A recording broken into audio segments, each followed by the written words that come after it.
ဒါဆိုအောက်ပြန်ကြောက်ရမယ်နောက်ဘီထက်တဲ့အပေါ်ပြန်တက်โอเคလှုပ်စီပဲနော်အဲ့ဒါလေးချက်စမ်းကြည့်လိုက်မိုက်တော့မိုက်တယ်ဒီ graph နဲ့ပတ်သက်ပြီးဗီဒီယိုလုပ်ဖို့ကျွန်တော်နောက်ကျသွားပြီဆိုပြီးတော့တော်တော်များများလည်းသိတော့ပြီထင်ပြီးကျွန်တော်မလုပ်ဖြစ်တာပေါ့နော်ဒါပေမဲ့လည်းအခုချိန်ကျွန်တော်ဒီ comment တွေမှာမေးကြသေးတယ်ပေါ့နော်ဒီနေ့ဗီဒီယိုမှာတော့ graph ဆိုတာဘာလဲ graph ကိုဘယ်လိုသုံးရမလဲဆိုတော့ကျွန်တော်ဒီနေ့မှာပြပြမယ် channel လေးကို subscribe လုပ်ရသေးရင် subscribe လုပ်ပေးကြပါဦးပတ်စံမပေးရပါဘူးနှိပ်လို့ရပါတယ် okay အဲ့ဒါဆိုကျွန်တော်ဗီဒီယိုလေးစပါမယ်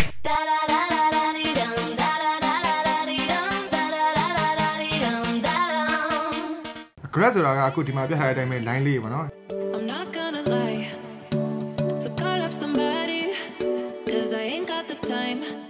်ကျောင်းတက်နေတော့လူတွေဆိုရင်တော့သိတယ်မယ်သင်ချာမှာပါမယ်ထင်တာပဲဒီမှာ H ဝင်ရိုးနဲ့ Y ဝင်ရိုးပေါ့နော်ကျွန်တော်တော့ကျောင်းပြီးတာကြာပြီဆိုတော့တိတ်တော့မမှတ်မိတော့ဘူးဒီ H နဲ့ Y တော့ပဲမှတ်မိတော့ရယ်ပေါ့နော်ကျွန်တော်လည်းပဲကျောင်းပြီးသွားပြီးတော့ဘာမှမမှတ်မိရလူတွေရှိမှာပေါ့နော်အဲ့တော့ကျွန်တော်ဒီ H တွေ Y တွေတော့ကျွန်တော်မပြောတော့ဘူးဒီတိုင်းလွယ်လွယ်ကူနီးနဲ့ပဲကျွန်တော်ပြောပြလိုက်မယ် graph သုံးတတ်ဖို့ဆိုရင်ရင်တော့ကျွန်တော် key frame ကိုသိဖို့လိုတယ် graph မပေါ်ဘူးဆိုပြီးတော့လာမေးရလူတွေကတော့ကျင်းတည်တယ်သူတို့က key frame ဆိုတော့ဘာမှမသိလို့အရင်တော့ graph သုံးတတ်ဖို့ဆိုရင်တော့အရင်ဆုံး key frame သုံးတတ်မှအဆင်ပြေလိမ့်မယ်ပေါ့နော် key frame မသုံးတတ်ဘဲနဲ့ graph ကသုံးတတ်မှာမဟုတ်ဘူးပေါ့နော်graph က motion လောက်တာရဲ့ဒီနောက်ဆုံးအဆင့်လို့တော့ပြောလို့ရတယ်အဲ့တော့ key frame ကိုမသုံးတတ်ဘဲနဲ့ key frame ဆိုတာဘာလဲဆိုတာမသိဘဲနဲ့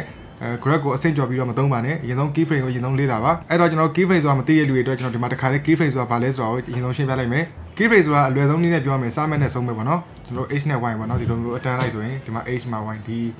ဒီမြင်းကြောင်းပေါ့နော်ဒါဆိုရင်ကျွန်တော် key frame ပေါ့ဒီမှာ key frame 1 key frame 2ဒီအလဲလမ်းကြောင်းလေးတစ်ခုရှိတယ်အဲ့ဒီလမ်းကြောင်းလေးကိုကိုလိုချင်လို့ကျွန်တော်တို့အနေအမြင့်ဒီရှေ့သုံးနောက်ဆုံးအကုန်လုပ်လို့ရတဲ့အကြီးအသေးပေါ့နော်ဒါတော့ကျွန်တော်ဥပမာပေးတာဒီလိုလမ်းကြောင်းတစ်ခုရှိမယ်အဲ့ဒီလမ်းကြောင်းလေးကိုကိုယ့်ရဲ့စိတ်တိုင်းကြဆွဲပေးလို့ရတယ်ကိုကမှကွေးဝိုက်ပြီးသွားမလားတက်တက်ပဲသွားမလားအပေါ်ကနေအောက်ပဲဆင်းမလားကြိုက်လို့တက်မှတ်လို့ရတယ်ဒီလိုအလျားလိုက်မှမဟုတ်နော်ဒီလို line ကိုလည်းကျွန်တော်တို့ key frame တက်မှတ်လို့ရတယ်ဒီလိုလည်းတက်မှတ်လို့ရတယ်ကြိုက်လို့တက်လို့ရတယ်ဗျာမျိုးစုံကြိုးခုံပြီးတော့တိုက်လို့သွားလို့ရတယ်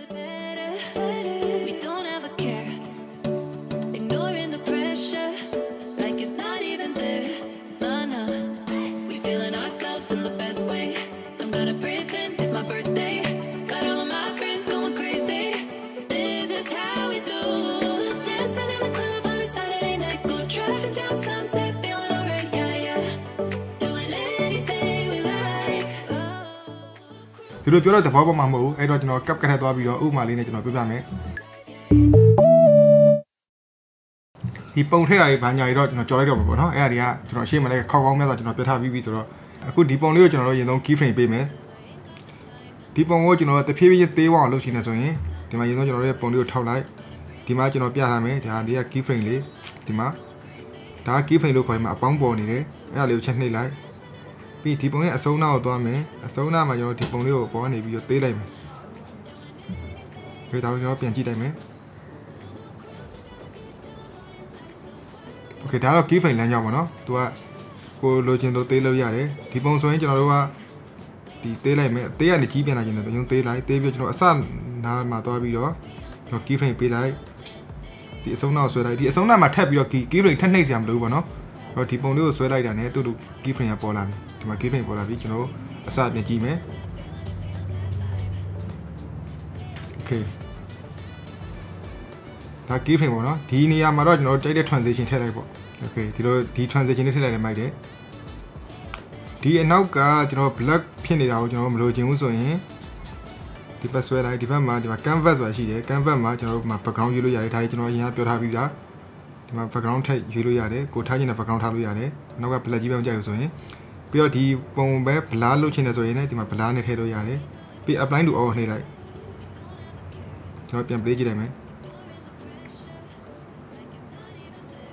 okay ဒီပုံကိုလည်းခုနလိုထည့်ချင်တယ်ဆိုရင်ဒီမှာ blur မှာနှိပ်ပြီးတော့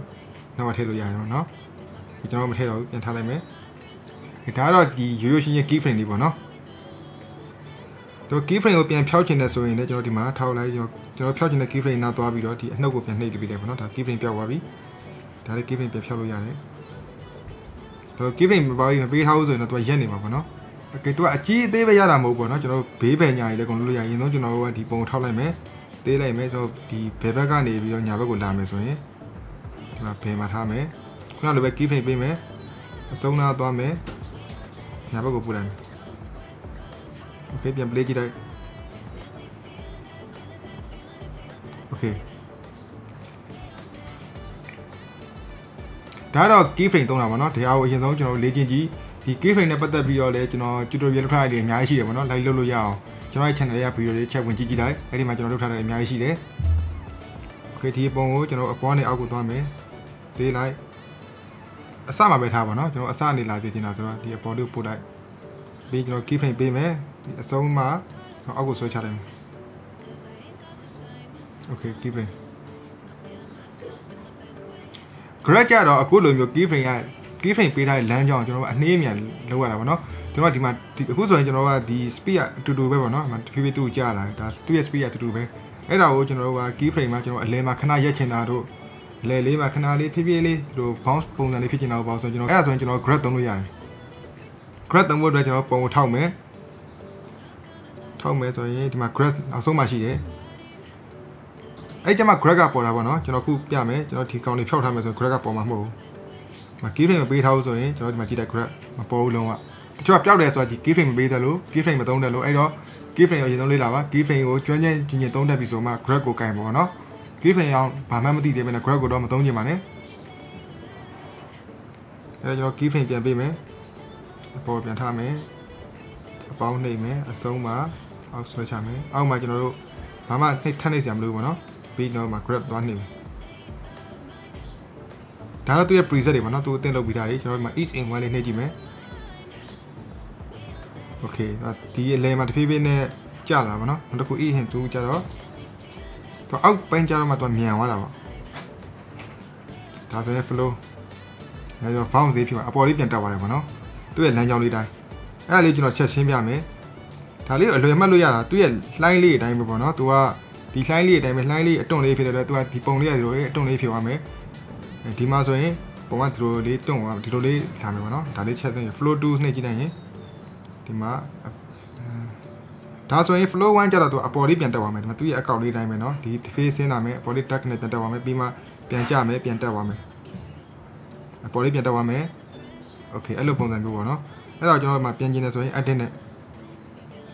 ဒီနားမှာသူကအပေါ်လေးပြန်တက်သွားတယ်ပေါ့เนาะအပေါ်ပြန်မတက်ချင်ဘူးဆိုရင်လည်းကျွန်တော်တို့ဒီမှာအောက်ကိုဆွဲချပေးလိုက်ဒါဆိုအပေါ်ပြန်မတက်ဘူးပြန်ပေးကြည့်မယ်နော်သူ့ရဲ့ဒီတိုင်းမှငြိမ်နေပါเนาะဒါသူ့ရဲ့လမ်းကြောင်းပေါ့ဒီမှာသူ့ရဲ့အပေါ်အများကြီးခုန်တက်သွားစေရင်အပေါ်ဆွဲပေးလိုက်အပေါ်အများကြီးပြန်ခုန်တက်သွားတယ်သူ့ရဲ့လမ်းကြောင်းလေးတိုင်းပေါ့ဗျာเนาะဒီလိုလေးမပြောရတာနည်းနည်းတော့ခက်တယ်ကိုယ်ကိုလှုပ်ကြည့်တယ်ဆိုရင်ဒါနားလည်သွားလိမ့်မယ်ဒီရှင်းပြရတာနည်းနည်းတော့ခက်တယ်ပေါ့เนาะဒီလမ်းကြောင်းလေးတွေကိုကိုယ့်ရဲ့တုံးဒီလိုမျိုးကိုကဒီလိုတုံးတက်ချင်တယ်ဆိုရင်ဒီကောင်ကိုကျွန်တော်ဒီမှာထား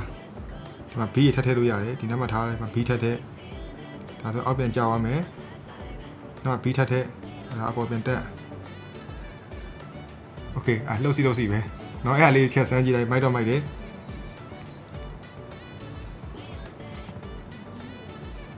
Okay ဗီဒီယိုကရှည်သွားမှာဆိုတဲ့အတွက်ကျွန်တော်ဒီလောက်ပဲ Okay ဒီလောက်ဆိုရင်ကျွန်တော် graph ကို3နှစ်လောက်ပြီးတော့ထင်ပါတယ်အဲ့တော့ကျွန်တော်ဗီဒီယိုရှည်သွားမှာဆိုတဲ့အတွက်အများကြီးတော့ကျွန်တော်ထပ်ပြီးတော့မလုပ်ပြတော့ဘူးကျွန်တော်နားမလည်ဘူးဆိုရင်ဗီဒီယိုလေးကိုပြန်ပြီးတော့အရှိကိုပြန်ရေးကြည့်နောက်တစ်ခုပြန်ကြည့်တေချာပြန်ကြည့်အဲ့ဆိုနားလည်သွားလိမ့်မယ် Okay ကျွန်တော်နောက်ထပ်ဗီဒီယိုမှာပြန်တွေ့ပါမယ်